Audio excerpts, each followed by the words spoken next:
ನಮಸ್ಕಾರ. ಯೇಸು ಕ್ರಿಸ್ತನ ಮುದ್ದಾದ ನಾಮದಲ್ಲಿ ನಿಮಗೆ ಸುಸ್ವಾಗತವನ್ನು ಕೋರಲು ಬಯಸ್ತೇನೆ. ಸತ್ಯವೇದದಲ್ಲಿ ಕೆಲವೊಂದು ಸಂದರ್ಭಗಳಲ್ಲಿ ಓದುವಾಗ ಕಷ್ಟ ಅನಿಸುತ್ತೆ.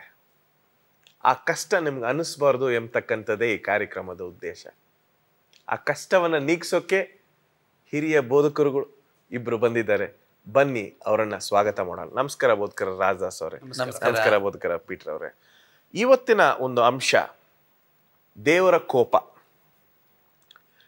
ದೇವರು ಕೋಪಗೊಂಡ್ರೆ ಮನುಷ್ಯನು ತಾಳಕ್ಕಾಗಲ್ಲ, ಭೂಮಿ ತಾಳಕ್ಕಾಗಲ್ಲ ಎಂಬತಕ್ಕಂಥದ್ದು. ಆದರೂ ಸರಿ, ಈ ದೇವರ ಕೋಪವನ್ನು ನಾವು ತೆಗೆದುಕೊಂಡಾಗ ಆಳವಾಗಿ ಚರ್ಚೆ ಮಾಡಬೇಕಾದ್ರೆ ದೇವರ ಕೋಪ ಕೆಲವೊಂದು ವಚನಗಳಲ್ಲಿ ನಾವು ಓದ್ತಾ ಇದ್ದೀವಿ, ತಲಾಂತರ ತಲೆಗೂ ಬರುತ್ತೆ ಅಂತ ನಾವು ನೋಡ್ತೀವಿ. ಆದರೆ ಒಂದು ಸಮಯದಲ್ಲಿ ನಾವು ನೋಡ್ತೀವಿ, ದಾವೀದನು ಹೇಳ್ತಾನೆ, ಇಲ್ಲ, ದೇವರು ಕೋಪ ಅಷ್ಟು ಜಾಸ್ತಿ ಇಲ್ಲ ಎಂಬತಕ್ಕಂಥದ್ದು. ಮೊದಲನೇದಾಗಿ ದೇವರ ಕೋಪ ಎಂಬತಕ್ಕಂಥ ಆ ವಿಷಯದಲ್ಲಿ ಸ್ವಲ್ಪ ಮಾಹಿತಿ ನೀಡಿ. ಕೋಪ ಮಾಡಿಕೊಳ್ಳೋದು ಮನುಷ್ಯನ ಸ್ವಭಾವ. ಕೆಲವರು ಮುಂಗೋಪಿಗಳು, ಕೆಲವರು ಸಮಾಧಾನದಿಂದ ಕೋಪಗೊಳ್ಳುವಂಥವರು, ಇನ್ನು ಕೆಲವು ಜನರು ಕೋಪಗೊಳ್ಳೋದಿಲ್ಲ, ಇನ್ನು ಕೆಲವು ಜನರು ಕೋಪ ಒಳಗಡೆ ಇಟ್ಟುಕೊಂಡು ಬೇರೆ ರೀತಿಯಲ್ಲಿ ತೋರಿಸ್ಬೋದು. ಈ ಗುಣಗಳನ್ನು ನಾವು ನೋಡುವಾಗ ನಮಗೆ ಕೋಪ ಏನು ಅನ್ನುವಂಥದ್ರ ಅರ್ಥ ಗೊತ್ತಾಗ್ತದೆ. ಸೊ ದೇವರಿಗೆ ಮನುಷ್ಯರ ಮೇಲೆ ಕೋಪ ಬರುತ್ತೆ, ಕೋಪ ಮಾಡ್ಕೊಳ್ತಾನೆ ದೇವರು ಅನ್ನುವಂಥದ್ದನ್ನು ನಾವು ತಿಳ್ಕೊಳ್ಬೇಕು.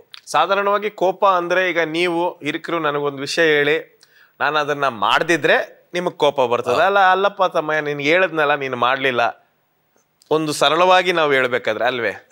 ಇದು ಒಬ್ಬರ ಮಾನಸಿಕ ಸ್ಥಿತಿ ಮತ್ತು ಅವರು ಹೊಂದಿರತಕ್ಕಂಥ ಇದರ ಬಗೆಗಿನ ಅರಿವು ಹಾಗೂ ಅವರಲ್ಲಿ ಎಂತಹ ವಿಕಾಸದ ಭಾವಗಳು, ಉನ್ನತ ಭಾವಗಳಿದೆ, ಇದನ್ನು ನಾವು ತೋರಿಸ್ತೇವೆ ಕೋಪದ ವ್ಯಕ್ತತೆಯ ಮೂಲಕ. ಸೊ ಇಂದು ನಾವು ದೇವರ ಕೋಪದ ಬಗ್ಗೆ ಕಲಿಯುವಂಥದ್ದು ಬಹಳ ಮುಖ್ಯ. ಯಾಕೆಂದರೆ ಕೆಲವು ಜನರಿಗೆ ತಪ್ಪು ಅಭಿಪ್ರಾಯಗಳು ಆಗಬಹುದು. ಈ ಕಾರಣದಿಂದ ಕೆಲವು ವಚನಗಳು ನಮ್ಮ ಹತ್ತಿರವಿದೆ, ಇವುಗಳನ್ನು ನೋಡಿದರೆ ಒಳ್ಳೆಯದು ಅಂತ ನಮಗೆ ಅನಿಸುತ್ತೆ. ಬೋಧಕರು ಒಂದು ವಾಕ್ಯವನ್ನು ತೆರೆದಿಟ್ಟಿದ್ದಾರೆ. ಅರಣ್ಯಕಾಂಡ 32ನೇ ಅಧ್ಯಾಯ 13ನೇ ವಚನದಲ್ಲಿ ಸ್ವಾಮಿ ಹೀಗೆ ಹೇಳ್ತಾರೆ, ಯೆಹೋವನು ಇಸ್ರಾಯೇಲರ ಮೇಲೆ ಕೋಪಗೊಂಡವನಾಗಿ ತನ್ನ ದೃಷ್ಟಿಯಲ್ಲಿ ಕೆಟ್ಟ ನಡತೆಯುಳ್ಳ ಈ ಸಂತತಿಯವರೆಲ್ಲರೂ ನಾಶವಾಗುವ ತನಕ, ಅಂದರೆ 40 ವರ್ಷ ಕಾಲ ಇಸ್ರಾಯೇಲರನ್ನು ಅರಣ್ಯದಲ್ಲಿ ತಿರುಗಾಡ ಮಾಡಿದನು ಎಂಬುದೇ. ಅಲ್ಲೊಂದು ನನಗೆ ಇನ್ನೊಂದು ವಚನ ಜ್ಞಾಪಕ ಬರ್ತಾ ಇದೆ, ನಾವು ಚರ್ಚೆ ಮಾಡದೇ ಇರತಕ್ಕಂಥ ಒಂದು ವಚನ. ನಾನು ನನ್ನ ಕಣ್ಣನ್ನು ನಿಮ್ಮ ಮೇಲಿಂದ, ನನ್ನ ದೃಷ್ಟಿಯನ್ನು ನಿಮ್ಮ ಮೇಲಿಂದ ನಾನು ಈ ಕಡೆ ತಿರ್ಕೊಂಡ್ಬಿಡ್ತೀನಿ ಎಂಬತಕ್ಕಂಥ ಅಂಶವನ್ನು ಕೂಡ ನಾವು ನೋಡ್ತೀವಿ. ಈ ವಚನವನ್ನು ಓದಿದಾಗ ನಿಮ್ಗೆ ಏನು ಅನಿಸುತ್ತೆ ಬೋಧಕರೇ?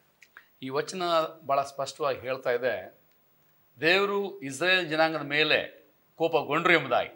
ಕಾರಣ, ಅವಿದ್ಯರಾಗಿದ್ದರು. ಯೇಸು ಸ್ವಾಮಿ ಯೆಹೋವ ದೇವರು ಎಂಬುದಾಗಿ ನಾವು ನಂಬಿದ್ದೇವೆ.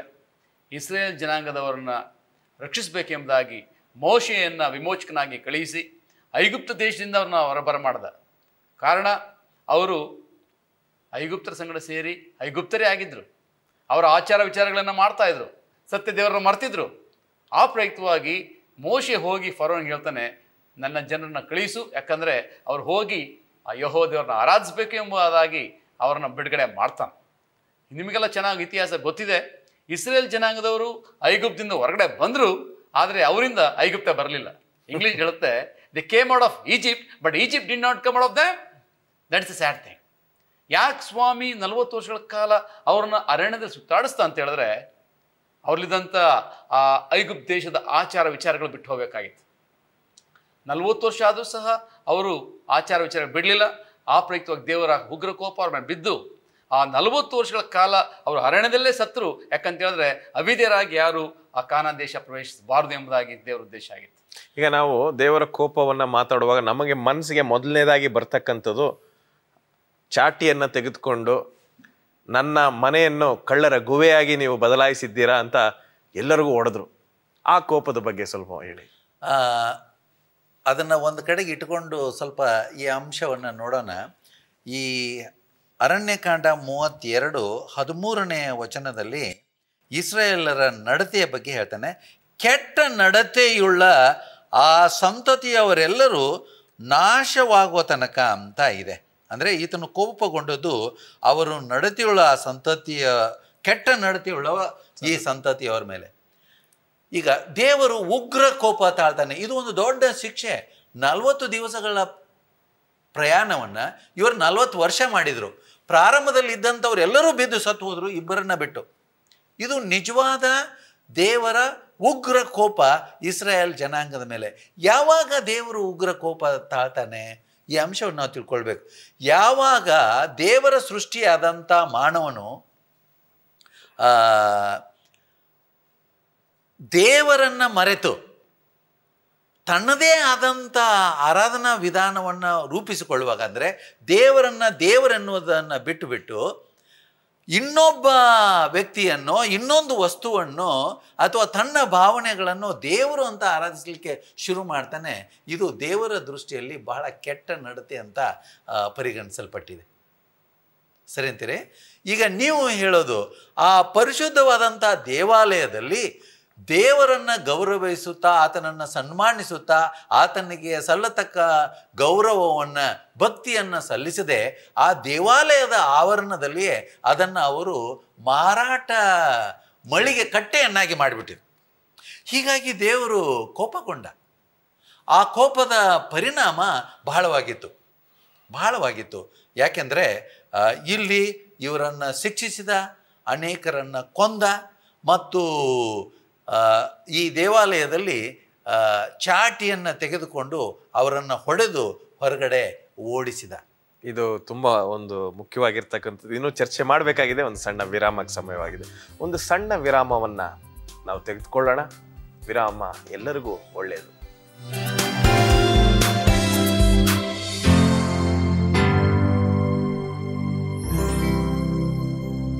ವೆಲ್ಕಮ್ ಬ್ಯಾಕ್ ಪ್ರಿಯ ವೀಕ್ಷಕರೇ. ಬನ್ನಿ ನಮ್ಮ ಚರ್ಚೆಯನ್ನು ಮುಂದುವರಿಸೋಣ.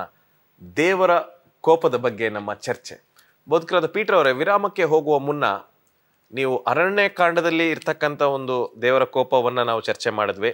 ಆನಂತರ ದೇವರು ಕೋಪಗೊಂಡು ಅಲ್ಲಿ ಇರ್ತಕ್ಕಂಥ ಮಕ್ಕಳನ್ನು ಓಡಿಸಿದ್ರು, ದೇವರ ಮಕ್ಕಳನ್ನು ಓಡಿಸಿದ್ರು. ಯಾತಕ್ಕಾಗಿ? ಈ ದೇವರ ಮಕ್ಕಳು ಅಂತ ಅಂದರೆ ಒಳ್ಳೆಯದೇ.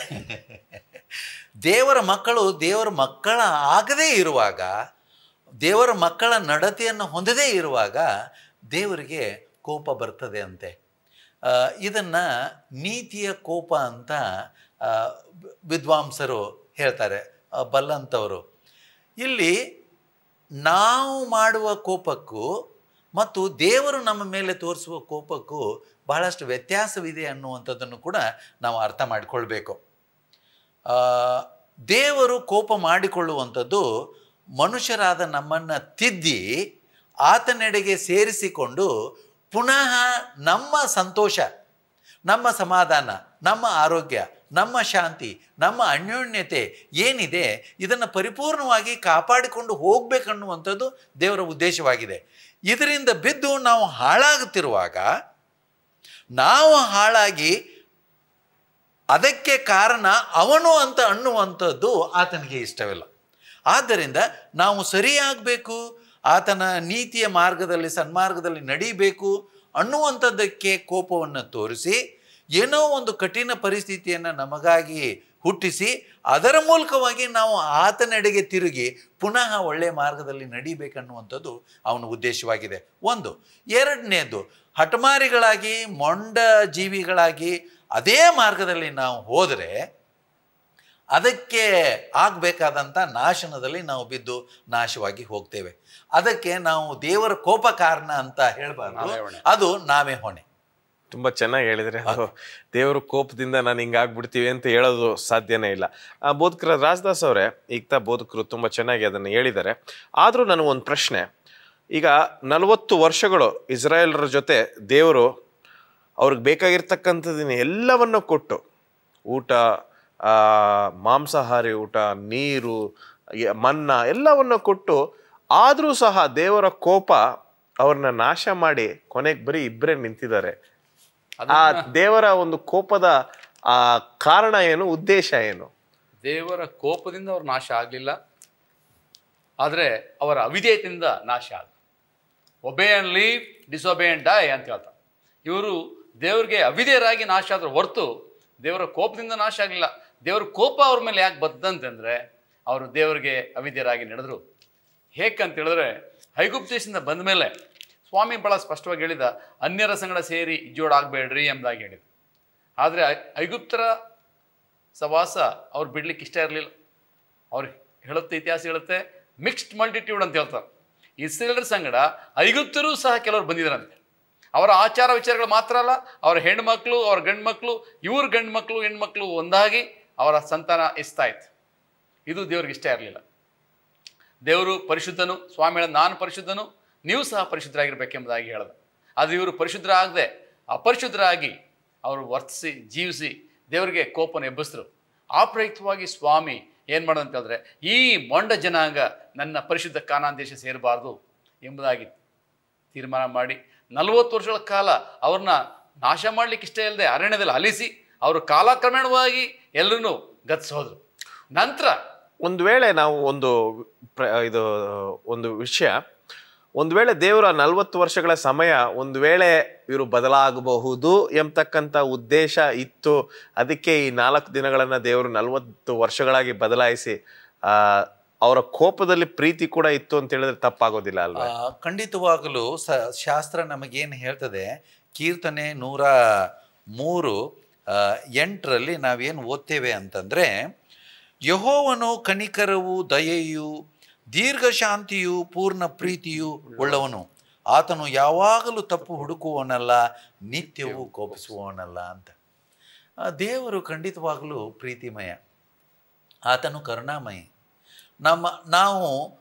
ನಮ್ಮನ್ನೇ ನಾವು ಸೈತಾನನಿಗೆ ಒಪ್ಪಿಸಿ ಕೊಡುವುದರ ಮೂಲಕ ದೊಡ್ಡ ತಪ್ಪನ್ನು ಮಾನವ ಕುಲ ಮಾಡಿದೆ. ಟು ಏರ್ ಈಸ್ ಹ್ಯೂಮನ್ ಅನ್ನುವಂಥ ರೀತಿಯೇ ಆಗಿಬಿಟ್ಟಿದೆ. ಯಾಕೆಂದರೆ ಎಲ್ಲದರಲ್ಲಿಯೂ ನಾವು ತಪ್ಪುಗಳನ್ನು ಮಾಡ್ತಾನೆ ಹೋಗ್ತೀವಿ. ಆದರೆ ಯಾವಾಗ ದೇವರು ನಾವು ಉಸಿರಾಡಿಸಿದ ಹಾಗೆ ಗಾಳಿಯಲ್ಲಿ ಆಮ್ಲಜನಕವನ್ನು ತಪ್ಪಿಸಿದ್ದಾನೆ ಹೇಳಿ? ಯಾವಾಗ ಬೆಳಕನ್ನು ನಿಲ್ಲಿಸಿದ್ದಾನೆ ಹೇಳಿ? ಯಾವಾಗ ಪ್ರೀತಿ ಪ್ರೇಮಗಳನ್ನ ಕುಟುಂಬದಿಂದ ತೆಗೆದುಹಾಕಿದ್ದಾನೆ ಹೇಳಿ? ಇಲ್ಲ. ನಾವು ಕಾರಣರಾಗಿ ಇವುಗಳನ್ನು ನಮ್ಮ ಮೇಲೆ ತಂದುಕೊಳ್ಳುವಂಥವರಾಗಿದ್ದೇವೆ. ಏನು? ಪಾಪದ ಪ್ರತಿಫಲಗಳನ್ನು. ಅದು ನಿಸರ್ಗದ ನೇಮ.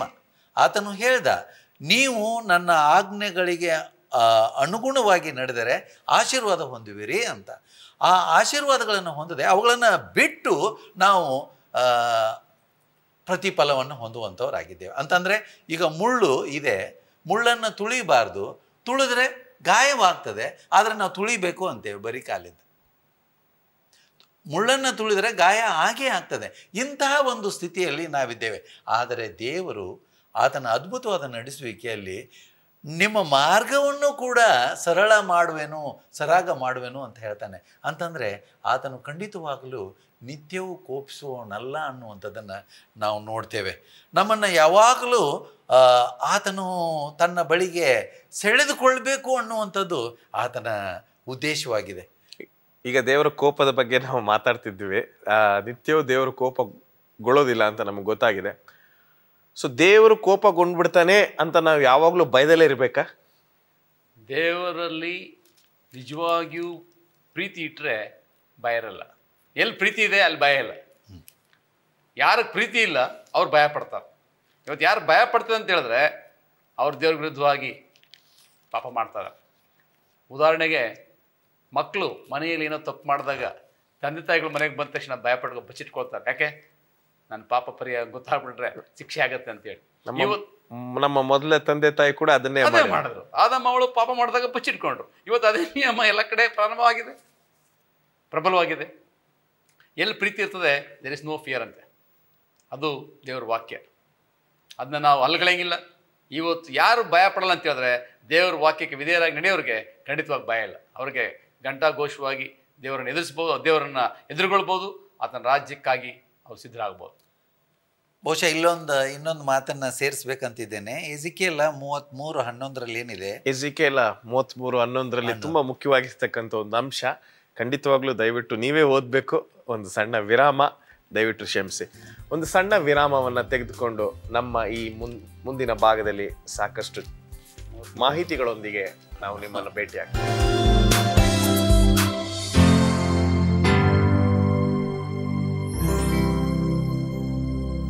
Welcome back. ದೇವರ ಉಗ್ರ ಕೋಪ. ಬನ್ನಿ ನಮ್ಮ ಚರ್ಚೆಯನ್ನು ಮುಂದುವರಿಸೋಣ. ಬೋಧಕರೇ, ಒಂದು ವಚನವನ್ನು ಓದ್ತಾ ಇದ್ರೆ ನಾನು ಬಂದು ನಿಲ್ಲಿಸ್ಬಿಟ್ಟೆ, ಓದಿ. ಎಜಿಕೇಲ 33:11 ಸ್ವಾಮಿ ಹೇಳೋದೇನೆಂದರೆ, ನನ್ನ ಜೀವದಾನೆ ದುಷ್ಟನ ಸಾವಿನಲ್ಲಿ ನನಗೆ ಲೇಷವಾದರೂ ಸಂತೋಷವಿಲ್ಲ. ಅವನು ತನ್ನ ದುರ್ಮಾರ್ಗವನ್ನು ಬಿಟ್ಟು ಬಾಳುವುದೇ ನನಗೆ ಸಂತೋಷ. ಇಸ್ರಾಯೇಲ್ ವಂಶದವರೇ, ನಿಮ್ಮ ದುರ್ಮಾರ್ಗಗಳನ್ನು ಬಿಟ್ಟು ಬಿಡಿರಿ. ನೀವು ಸಾಯಲೇಕೆ? ಇದು ಕರ್ತನಾದ ಯೆಹೋವನ ನುಡಿ ಅಂತ. ಅಷ್ಟು ಸ್ವಾರಸ್ಯಮಯವಾಗಿ ಭಾಳ ಕಾಳಜಿಯಿಂದ ಸ್ವಾಮಿಯವರು ಈ ವಾಕ್ಯಗಳನ್ನು ನಮಗಾಗಿ ಬರೆಸಿದ್ದಾರೆ. ಎಂದರೆ, ಯಾವ ಕೆಟ್ಟ ಮನುಷ್ಯನು ತನ್ನ ದುರ್ನಡತೆಯಿಂದ ನಾಶವಾಗಬಾರ್ದು ಅನ್ನುವಂಥದ್ದೇ ಆತನ ಉದ್ದೇಶ.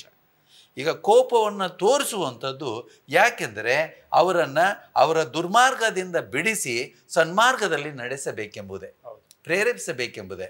ಆದ್ದರಿಂದ ಆತನ ಈ ಕೋಪವನ್ನು ನಾವು ದುರಾರ್ಥ ಮಾಡಿಕೊಳ್ಬಾರ್ದು, ತಪ್ಪಾರ್ಥ ಮಾಡಿಕೊಳ್ಬಾರ್ದು. ಇದು ಒಂದನೆಯ ಅಂಶ ನಾವು ತೆಗೆದುಕೊಳ್ಬೇಕು ಈ ಒಂದು ಸನ್ನಿವೇಶದಲ್ಲಿ.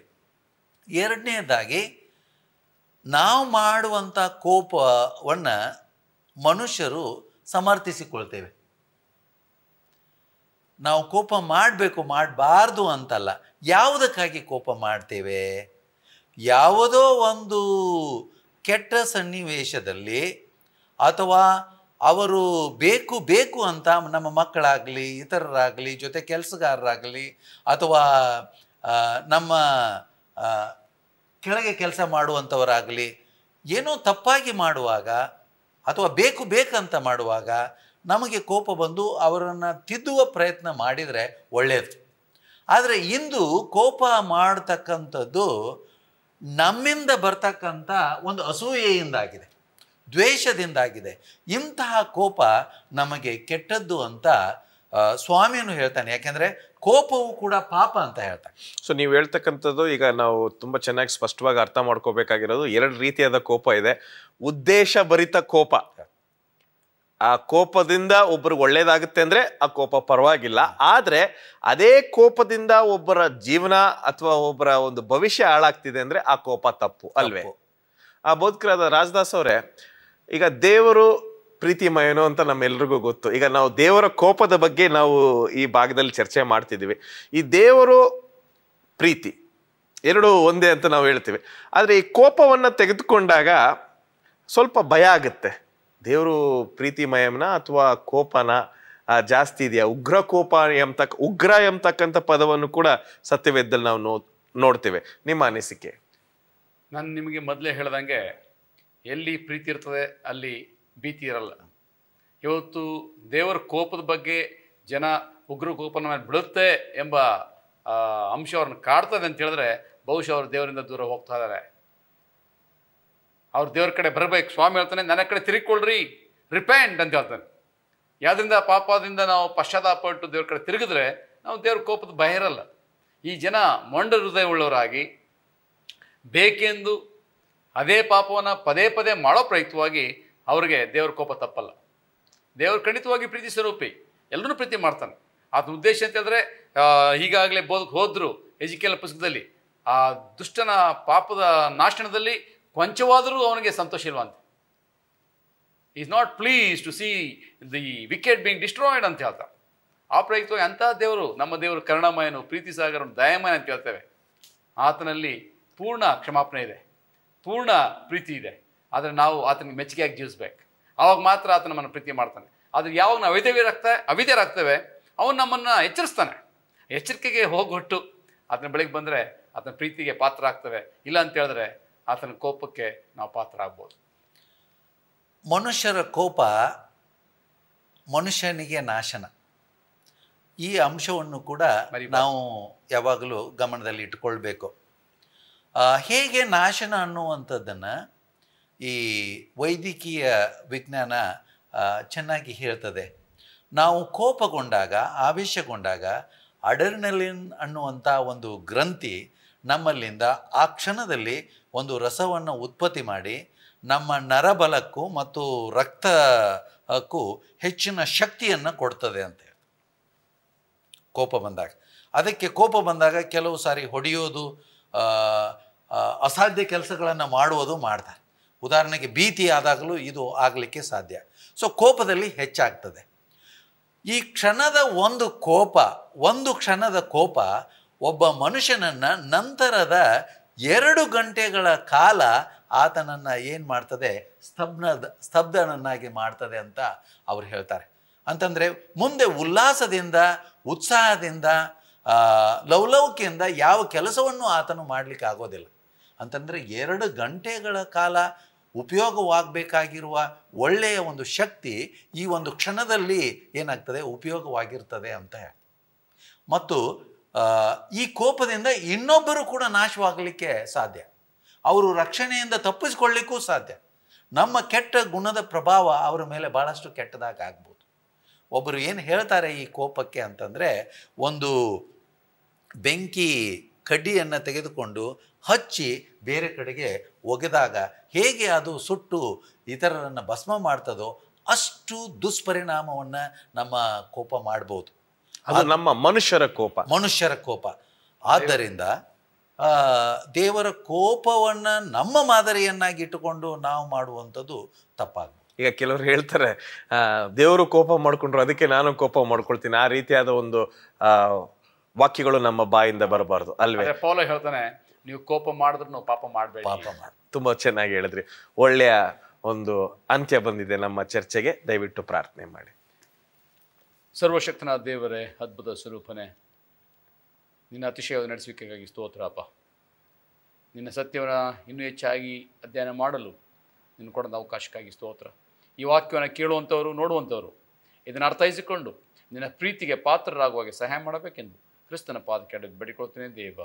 ಆಮೆನ್. ಧನ್ಯವಾದ ಬೋಧಕರೇ. ಸಾಕಷ್ಟು ಮಾಹಿತಿಗಳನ್ನು ನೀಡಿದ್ದಕ್ಕೆ ಯೇಸು ಸ್ವಾಮಿ ಹೆಸರಿನಲ್ಲಿ ನಿಮ್ಮನ್ನ ವಂದಿಸ್ತೇನೆ. ನಮಸ್ಕಾರ. ಖಂಡಿತವಾಗ್ಲೂ ದೇವರು ಕೋಪಿಸ್ಕೊಳ್ತಾನೆ. ನಾವು ಅವಿದ್ಯರಾದಾಗ ತಿದ್ಕೊಳ್ಳೋಣ. ದೇವರ ಕೋಪಕ್ಕೆ ಗುರಿಯಾಗದೆ ಒಳ್ಳೆ ಜನರಾಗಿ ಬಾಳೋಣ. ದೇವರು ನಿಮ್ಮನ್ನು ಆಶೀರ್ವದಿಸಲಿ.